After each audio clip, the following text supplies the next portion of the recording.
Members of Congress, I now have the high privilege and distinct honor of presenting to you His Excellency Benjamin Netanyahu, Prime Minister of Israel.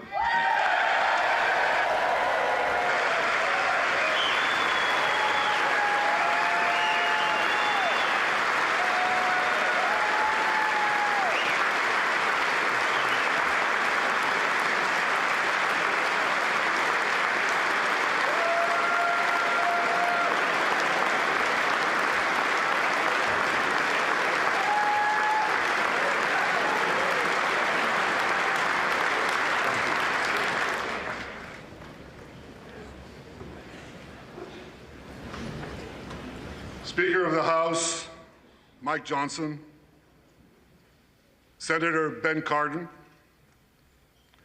Minority Leader Hakeem Jeffries, Senate Majority Leader Chuck Schumer, Senate Minority Leader Mitch McConnell, Senators, members of Congress, distinguished guests. Mr. Speaker, I want to thank you for giving me the profound honor of addressing this great citadel of democracy for the fourth time.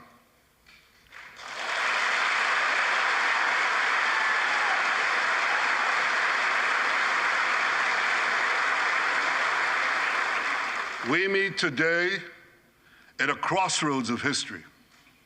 Our world is in upheaval. In the Middle East, Iran's axis of terror confronts America, Israel, and our Arab friends. This is not a clash of civilizations. It's a clash between barbarism and civilization.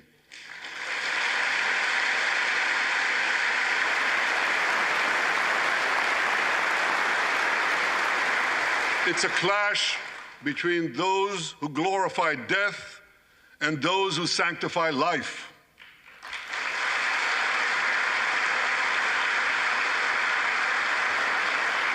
For the forces of civilization to triumph, America and Israel must stand together.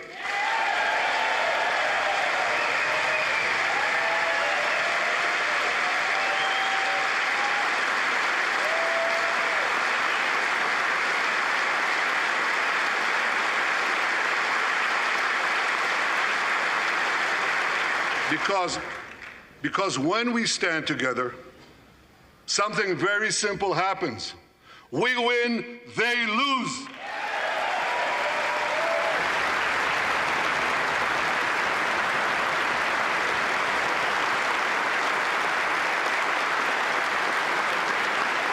And my friends, I came to assure you today of one thing: we will win.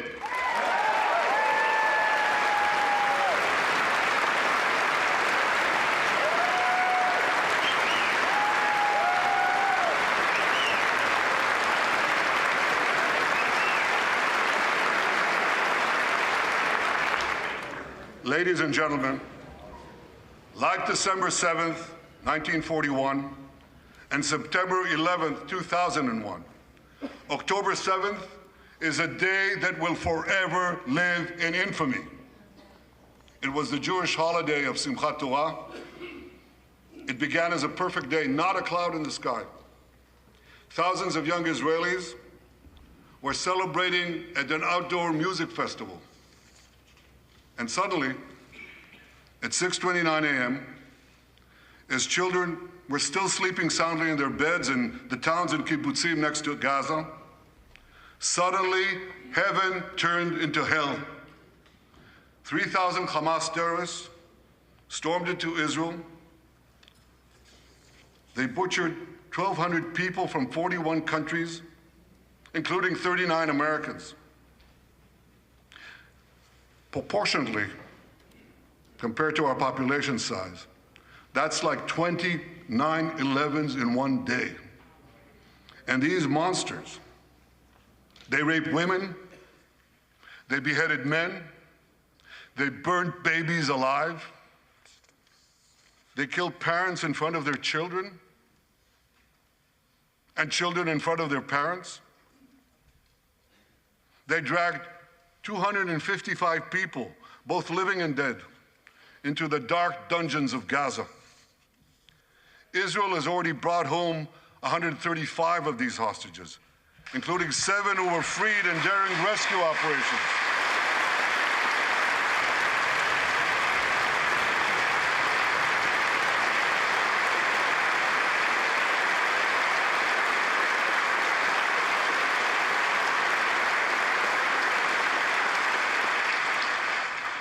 One of those freed hostages, Noor Gamani, is here in the gallery, sitting near my wife, Sarah.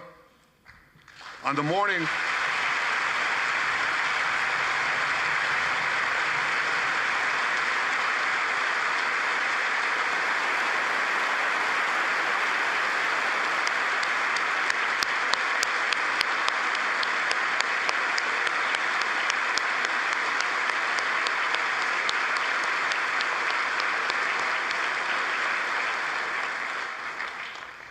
morning of October 7th, the entire world saw Noah's look of desperation as she was violently abducted to Gaza on the back of a motorcycle. I met Noah's mother, Leora, a few months ago. She was dying of cancer. She said to me, "Prime Minister, I have one final wish. I wish to hug my daughter Noah one last time before I die." 2 months ago, I authorized a breathtaking commando rescue operation. Our special forces, including a heroic officer named Arnon Zmora, who fell in this battle, rescued Noah and 3 other hostages.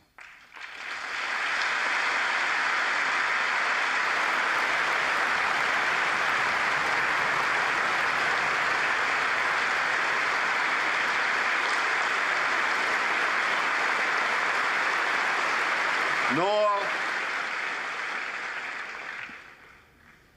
I think it's one of the most moving things. When Noah was reunited with her mother, Leora, and her mother's last wish came true. Noah, we're so thrilled to have you with us today. Thank you.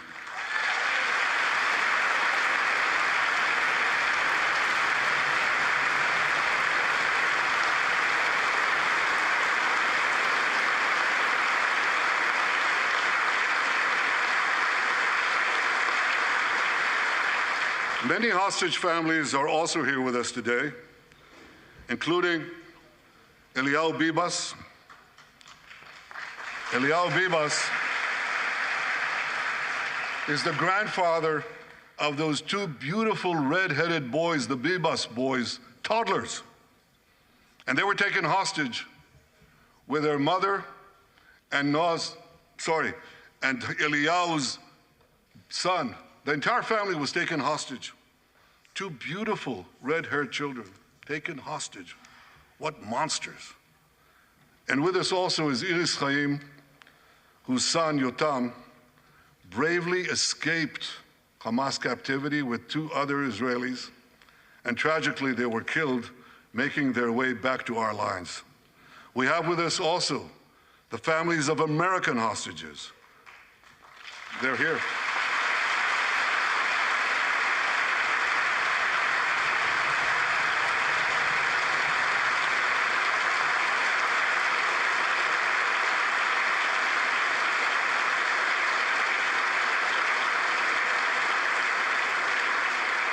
The pain these families have endured is beyond words.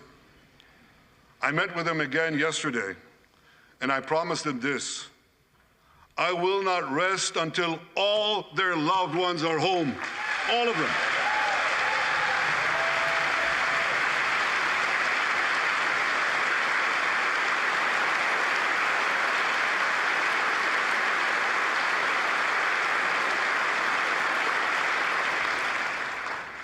As we speak,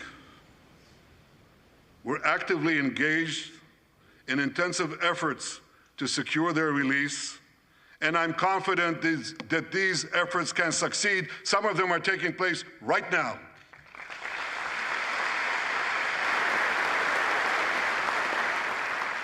I want to thank President Biden for his tireless efforts on behalf of the hostages and for his efforts to the hostage families as well.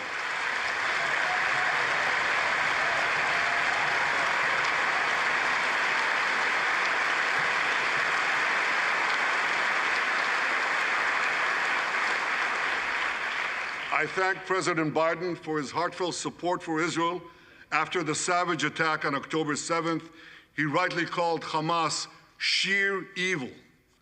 He dispatched 2 aircraft carriers to the Middle East to deter a wider war.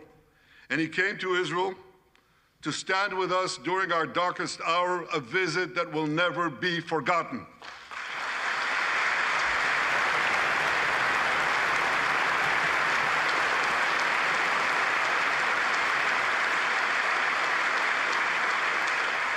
President Biden and I have known each other for over 40 years. I want to thank him for half a century of friendship to Israel and for being, as he says, a proud Zionist. Actually, he says a proud Irish-American Zionist.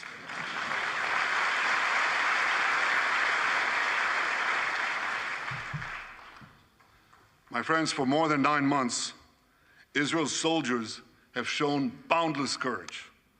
With us today,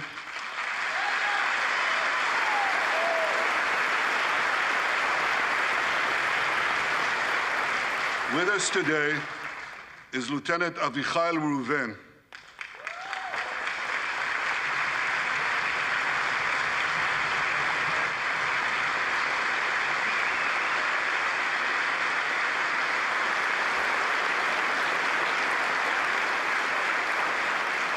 Avichai is an officer in the Israeli paratroopers. His family immigrated to Israel from Ethiopia. In the early hours of October 7th, Avichai heard the news of Hamas's bloody rampage. He put on his uniform, grabbed his rifle, but he didn't have a car. So he ran 8 miles to the front lines of Gaza to defend his people.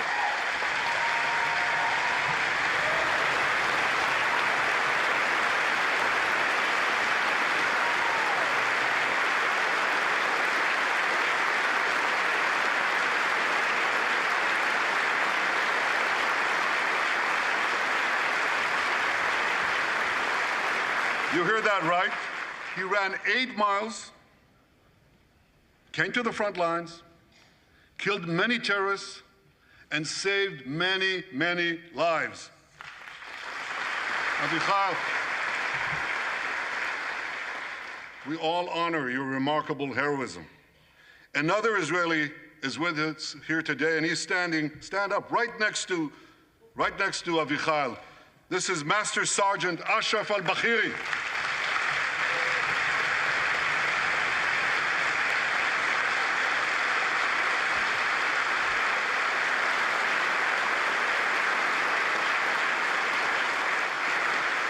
Ashraf is a Bedouin soldier from the Israeli Muslim community of Raat. On October 7th, Ashraf too killed many terrorists. First, he defended his comrades in the military base, and he then rushed to defend the neighboring communities, including the devastated community of Kibbutz Be'eri. Like Ashraf,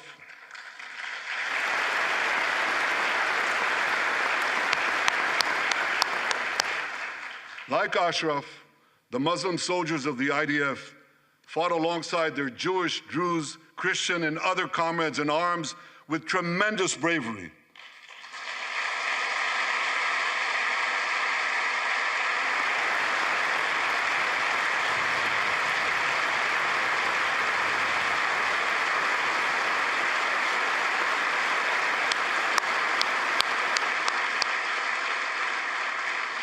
A third hero, Lieutenant Asa Sofer, is also here with us.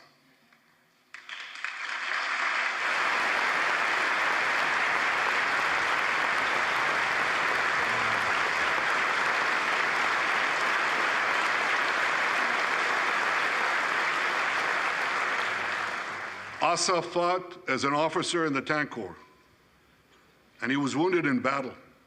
He was wounded in battle while protecting his fellow soldiers from a grenade. He lost his right arm and the vision in his left eye. He's recovering, and incredibly, within a short time, Asa will soon return to active duty as a commander of a tank company.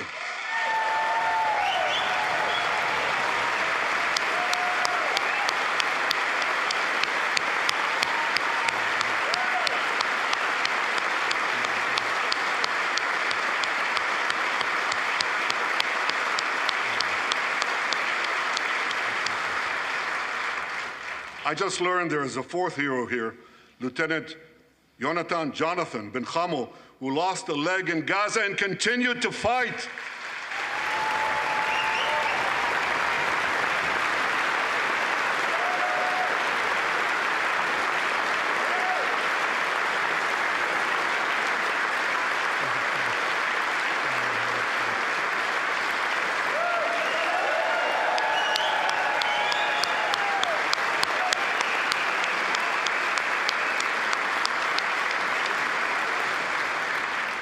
My friends, these are the soldiers of Israel, unbowed, undaunted, unafraid.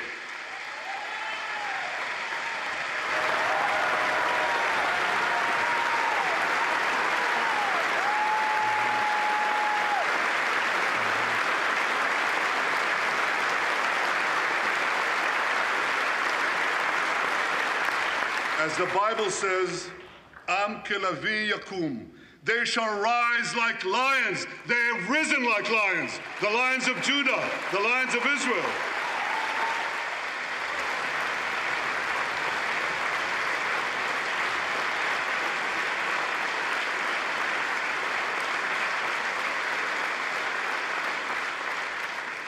Ladies and gentlemen, the men and women of the IDF come from every corner of Israeli society. Every ethnicity, every color, every creed, left and right, religious and secular.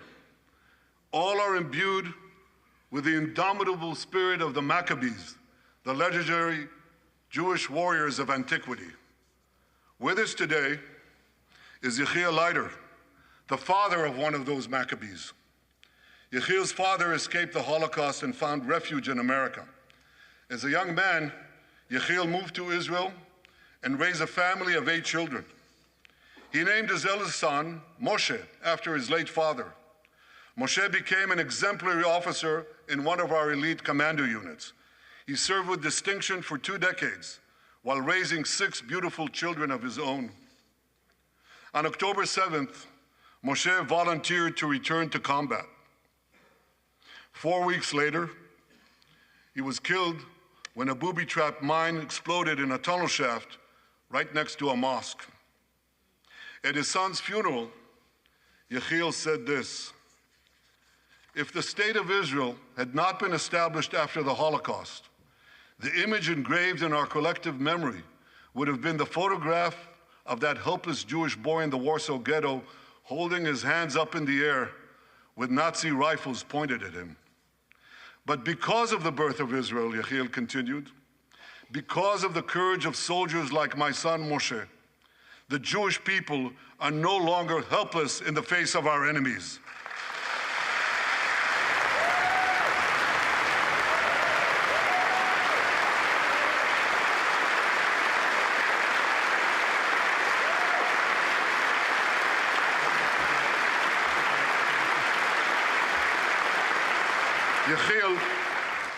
Yechiel, please rise so we can honor your son's sacrifice. And I pledge to you and to all the bereaved families of Israel, some of whom are in this hall today, the sacrifice of your loved ones will not be in vain.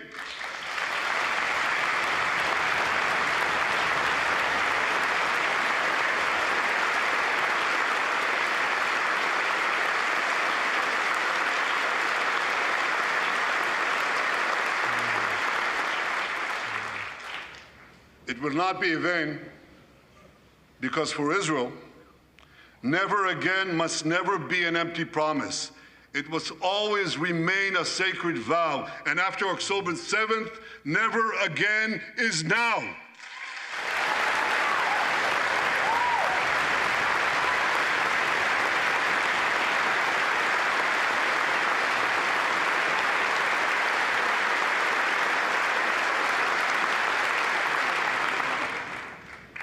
My friends, defeating our brutal enemies requires both courage and clarity.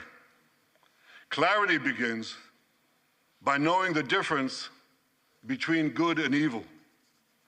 Yet incredibly, many anti-Israel protesters, many choose to stand with evil. They stand with Hamas. They stand with rapists and murderers. They stand with people who came into the kibbutzim, into a home. The parents hid the children, the two babies, in the attic, in a secret attic. They murdered the families, the parents. They found the secret latch to the hidden attic, and then they murder the babies. These protesters stand with them. They should be ashamed of themselves.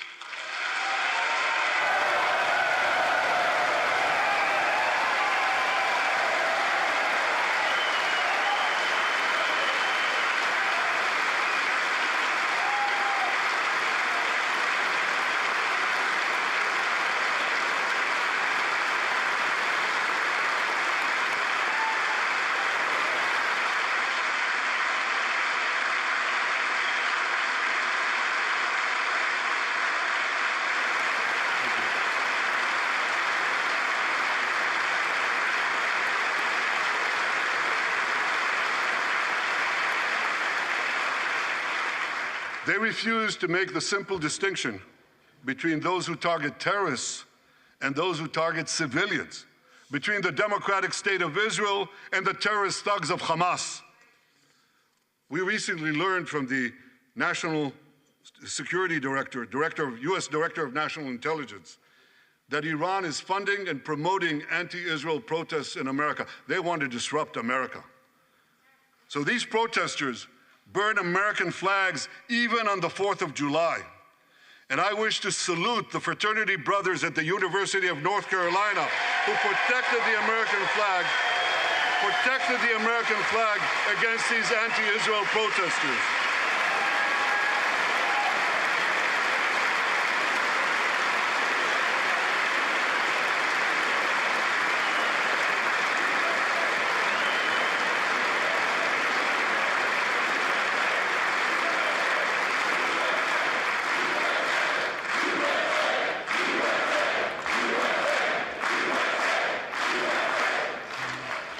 For all we know, Iran is funding the anti-Israel protests that are going on right now outside this building.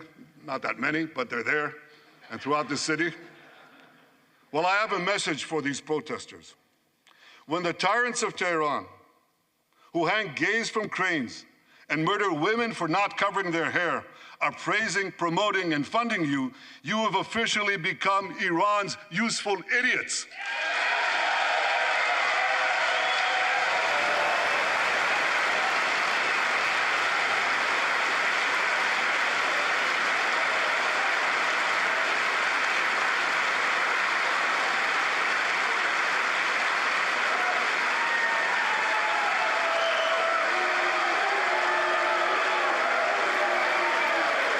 Some of these protesters, and it's amazing, absolutely amazing, some of these protesters hold up signs proclaiming gays for Gaza.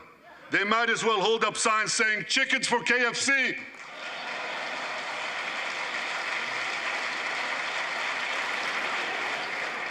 These protesters chant from the river to the sea, but many don't have a clue what river and what sea they're talking about. They not only get an F in geography, they get an F in history. They call Israel a colonialist state. Don't they know that the land of Israel is where Abraham, Isaac, and Jacob prayed, where Isaiah and Jeremiah preached, and where David and Solomon ruled?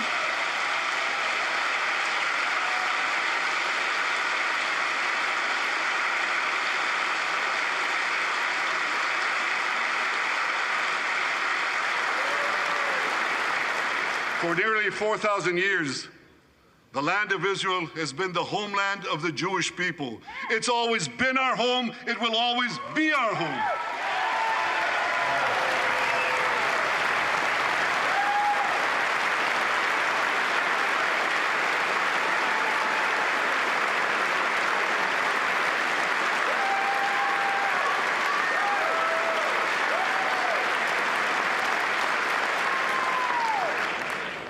It's not only the campus protesters who get it wrong. It's also the people who run those campuses. 80 years after the Holocaust, 80 years after the Holocaust, the presidents of Harvard, Penn, and I'm ashamed to say my alma mater, MIT, couldn't bring themselves to condemn the calls for the genocide of Jews. You remember what they said? They said, it depends on the context. Well, let me give these befuddled academics a little context.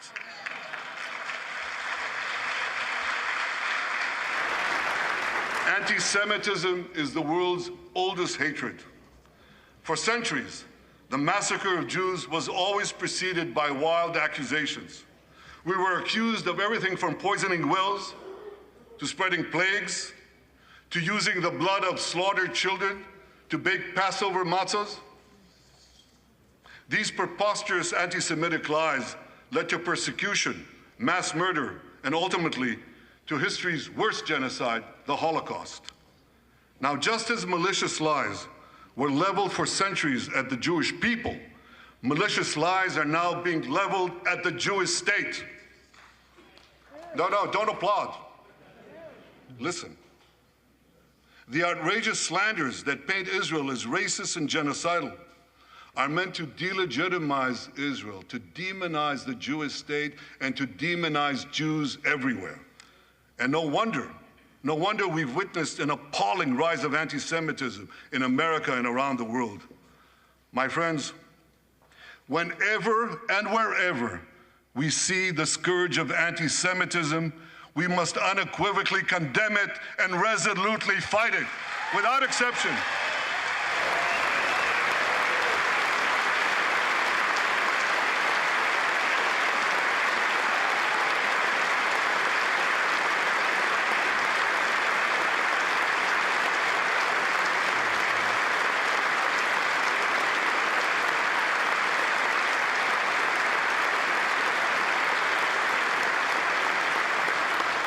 And don't be fooled when the blood libels against the Jewish state come from people who wear fancy silk robes and speak in lofty tones about law and justice.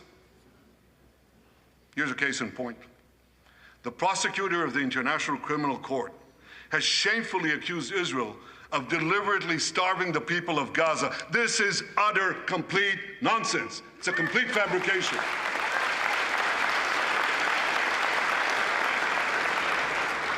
Israel has enabled more than 40,000 aid trucks to enter Gaza. That's 500,000 tons of food, and that's more than 3,000 calories for every man, woman, and child in Gaza. If there are Palestinians in Gaza who aren't getting enough food, it's not because Israel is blocking it, it's because Hamas is stealing it.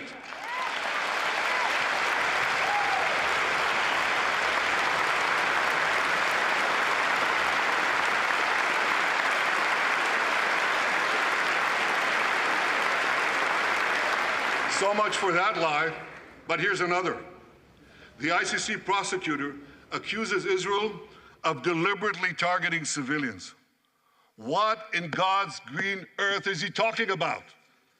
The IDF has dropped millions of flyers, sent millions of text messages, made hundreds of thousands of phone calls to get Palestinian civilians out of harm's way. But at the same time, Hamas does everything in its power to put Palestinian civilians in harm's way. They fire rockets from schools, from hospitals, from mosques. They even shoot their own people when they try to leave the war zone. A senior Hamas official, Fatri Hamad, boasted, listen to this, he boasted that Palestinian women and children excel at being human shields. His words, excel at being human shields. What monstrous evil. For Israel, every civilian death is a tragedy. For Hamas, it's a strategy. They actually want Palestinian civilians to die so that Israel will be smeared in the international media and be pressured to end the war before it's won. This would enable Hamas to survive another day and, as they vowed, to carry out October 7th again and again and again. Well, I want to assure you, no matter what pressure is brought to bear, I will never allow that to happen.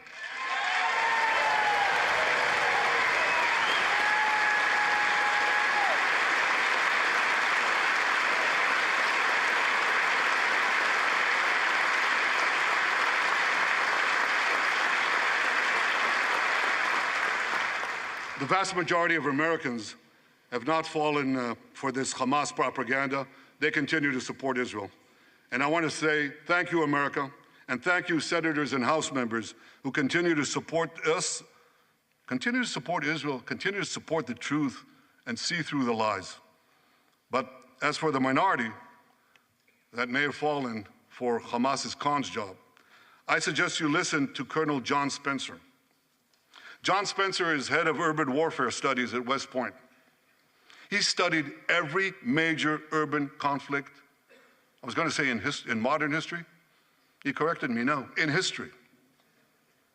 Israel, he said, has implemented more precautions to prevent civilian harm than any military in history and beyond what international law requires.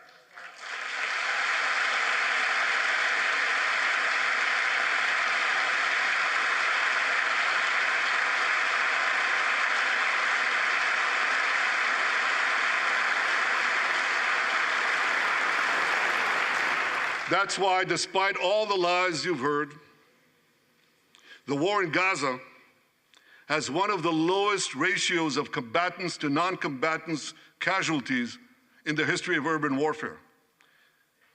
And you want to know where it's lowest in Gaza? It's lowest in Rafah. In Rafah. Remember what so many people said? If Israel goes into Rafah, there'll be thousands, maybe even tens of thousands of civilians killed. Well, last week, I went into Rafah. I visited our troops as they finished fighting Hamas's remaining terrorist battalions. I asked the commander there, how many terrorists did you take out in Rafah? He gave me an exact number, 1,203. I asked him, how many civilians were killed? He said, Prime Minister, practically none, with the exception of a single incident where shrapnel from a bomb hit a Hamas weapons depot and unintentionally killed 24 people. The answer is practically none. You want to know why? Because Israel got the civilians out of harm's way, something people said we could never do, but we did it.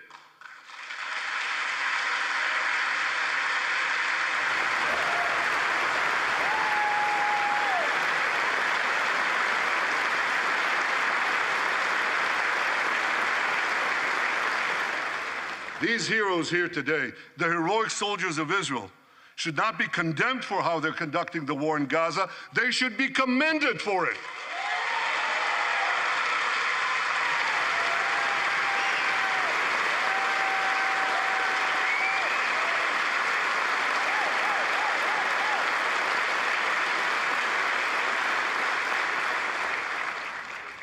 I want to thank all of you here today who forcefully opposed the false accusations of the ICC and stood up for the truth. These lies are not only libelous, they're downright dangerous.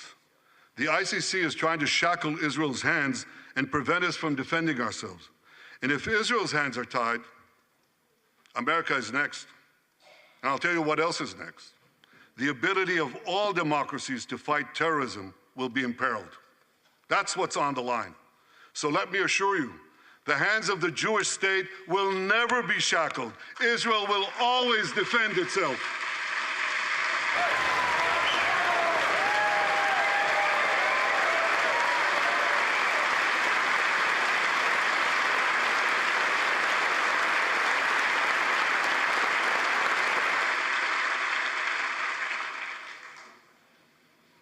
My friends, in the Middle East, Iran is virtually behind all the terrorism, all the turmoil, all the chaos, all the killing. And that should come as no surprise. When he founded the Islamic Republic, Ayatollah Khomeini pledged We will export our revolution to the entire world. We will export the Islamic revolution to the entire world. Now ask yourself, which country ultimately stands in the way of Iran's maniacal plans to impose radical Islam on the world? And the answer is clear. It's America, the guardian of Western civilization and the world's greatest power.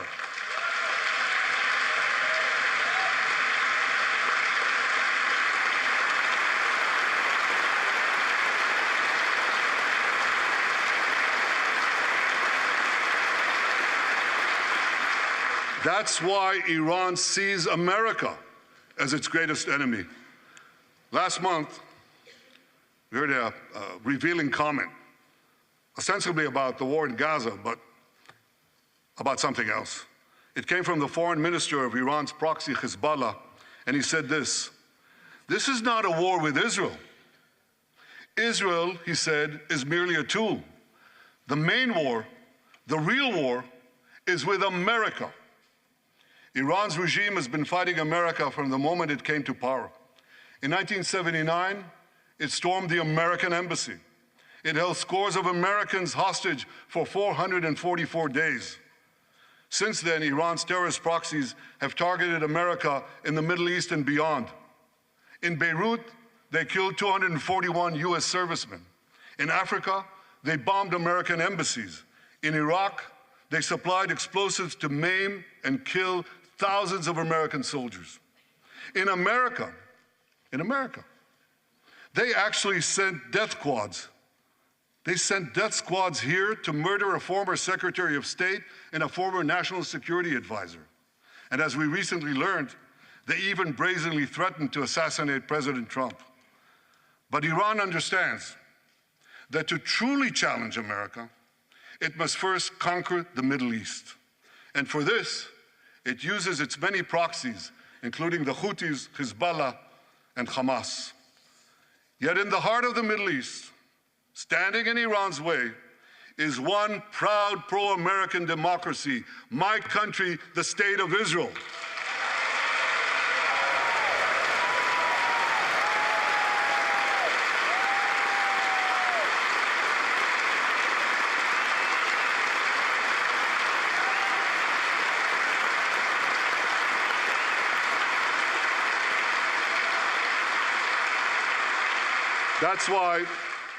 That's why the mobs in Tehran chant death to Israel before they chant death to America. For Iran, Israel is first, America is next. So when Israel fights Hamas, we're fighting Iran. When we fight Hezbollah, we're fighting Iran. When we fight the Houthis, we're fighting Iran. And when we fight Iran, we're fighting the most radical and murderous enemy of the United States of America. And one more thing. When Israel acts to prevent Iran from developing nuclear weapons that could destroy Israel and threaten every American city, every city that you come from, we're not only protecting ourselves, we're protecting you.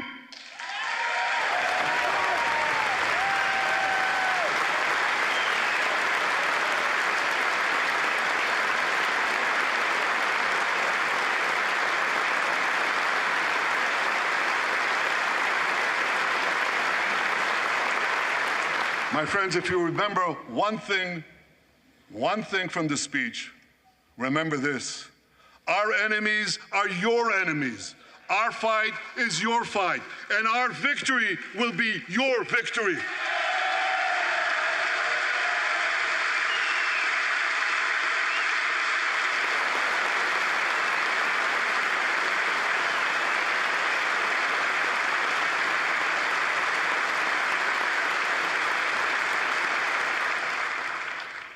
Ladies and gentlemen, that victory is in sight. Israel's defeat of Hamas will be a powerful blow to Iran's axis of terror.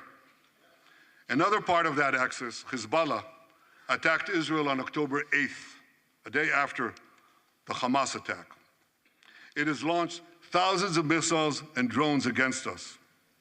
80,000 of our citizens in northern Israel evacuated their homes, becoming effectively refugees in their own land. We are committed to returning them home.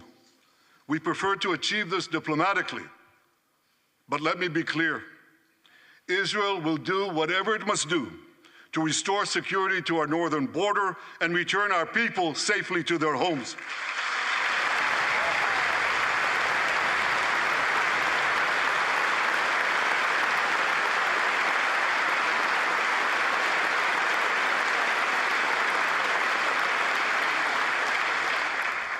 Last Friday, a third Iranian proxy, the Houthis, attacked Tel Aviv with a deadly drone. It exploded a few hundred feet from the American consulate, killing one person and injuring 9. On Saturday, I authorized a swift response to that attack. All our enemies should know this. Those who attack Israel will pay a very heavy price. And as we defend ourselves,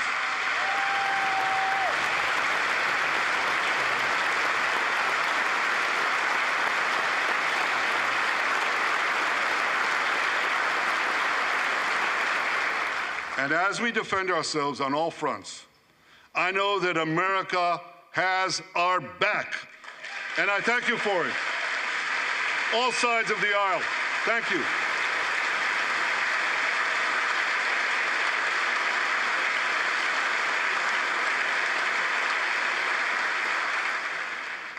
My friends, for decades, America has provided Israel with generous military assistance, and a grateful Israel has provided America with critical intelligence that saved many lives.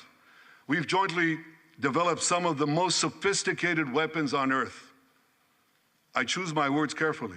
We've jointly developed some of the most sophisticated weapons on earth that help protect both our countries. And we also help keep American boots, we help keep Americans' boots off the ground while protecting our shared interests in the Middle East.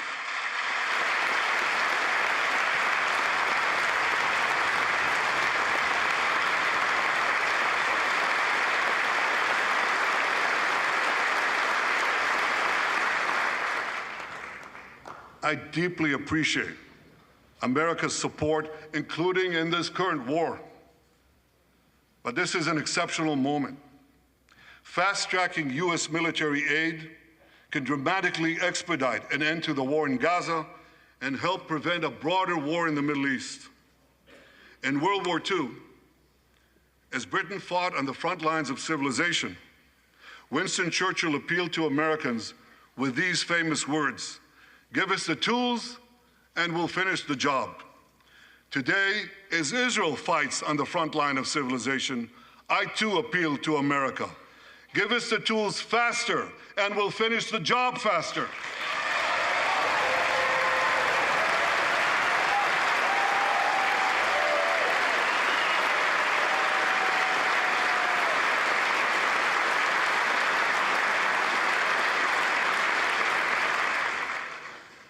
My dear friends, the war in Gaza could end tomorrow if Hamas surrenders, disarms, and returns all the hostages.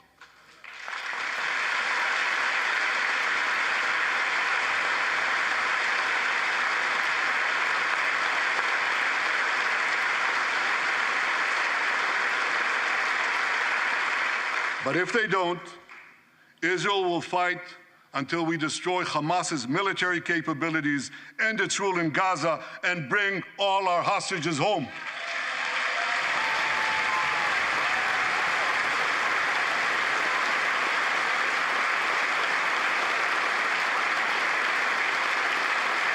That's what total victory means, and we will settle for nothing less.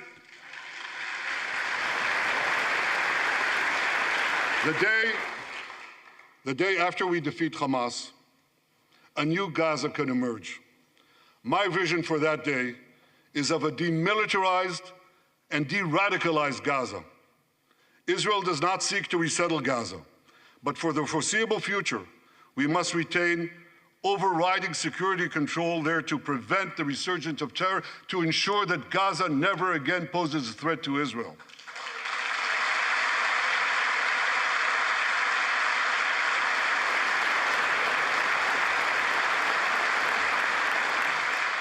Gaza should have a civilian administration run by Palestinians who do not seek to destroy Israel. That's not too much to ask.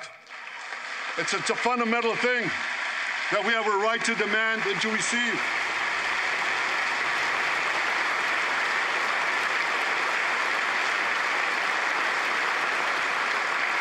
A new generation of Palestinians must no longer be taught to hate Jews, but rather to live in peace with us.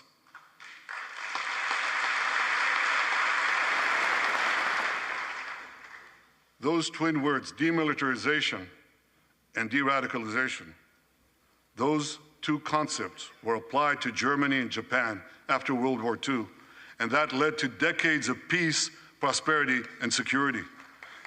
Following our victory,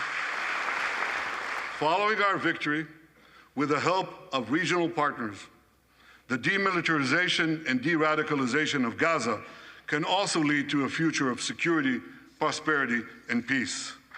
That's my vision for Gaza.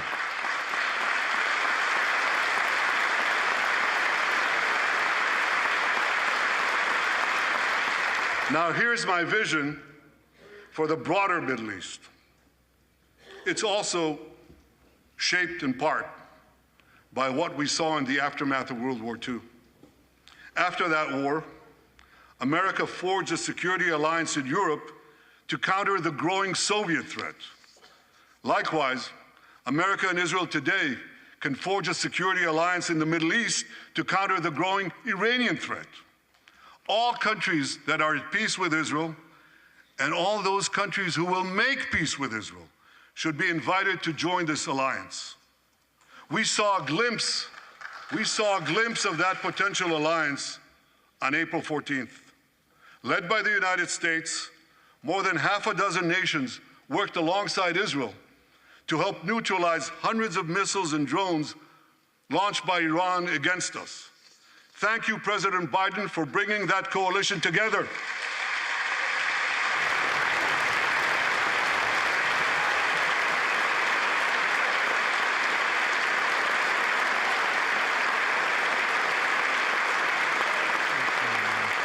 The new alliance I envision would be a natural extension of the groundbreaking Abraham Accords. Those accords saw peace forged between Israel and 4 Arab countries, and they were supported by Republicans and Democrats alike. We could call, I have a name for this new alliance. I think we should call it the Abraham Alliance. I want to thank President Trump for his leadership in brokering the historic Abraham Accords.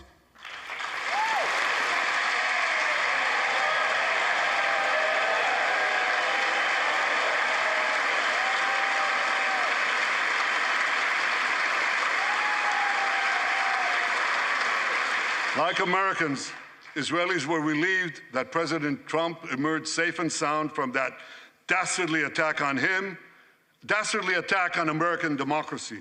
There is no room for political violence in democracies.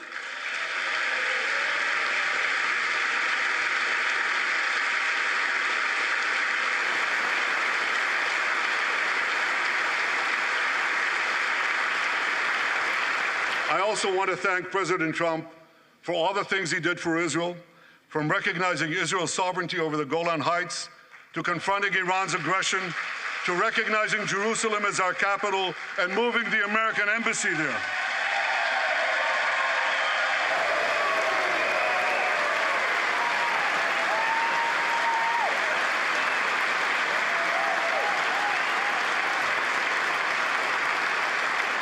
That's Jerusalem, our eternal capital, never to be divided again.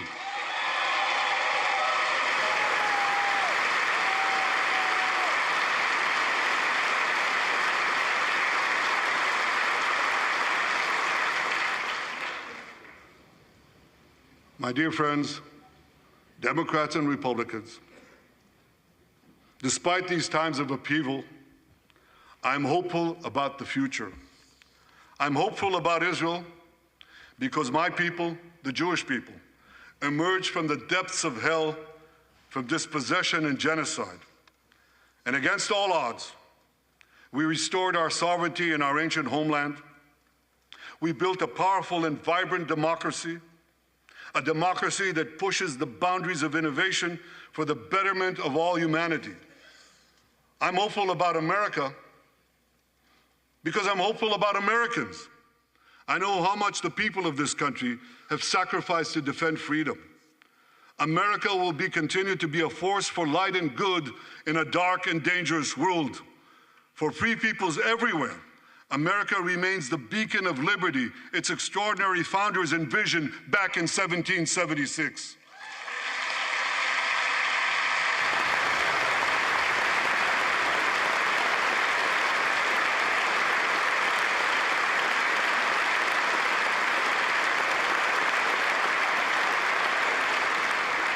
Working together, I'm confident that our two nations will vanquish the tyrants and terrorists who threaten us both.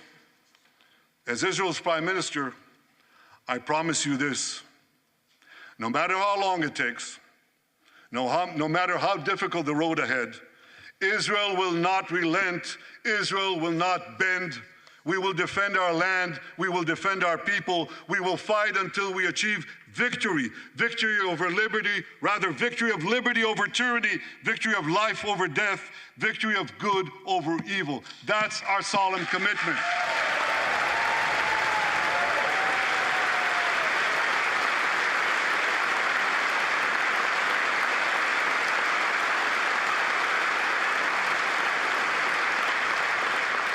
And we will continue to work with the United States and our Arab partners to transform a troubled region from a backwater of repression, poverty, and war into a thriving oasis of dignity, prosperity, and peace. In this noble mission, as in many others, Israel will always remain America's indispensable ally. Through thick and thin,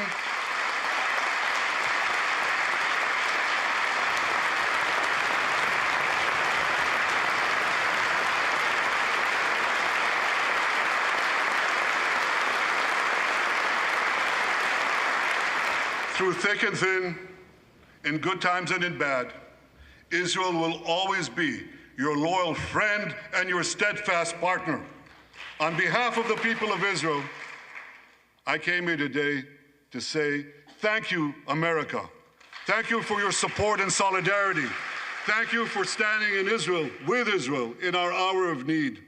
Together we shall defend our common civilization. Together we shall secure a brilliant future for both our nations.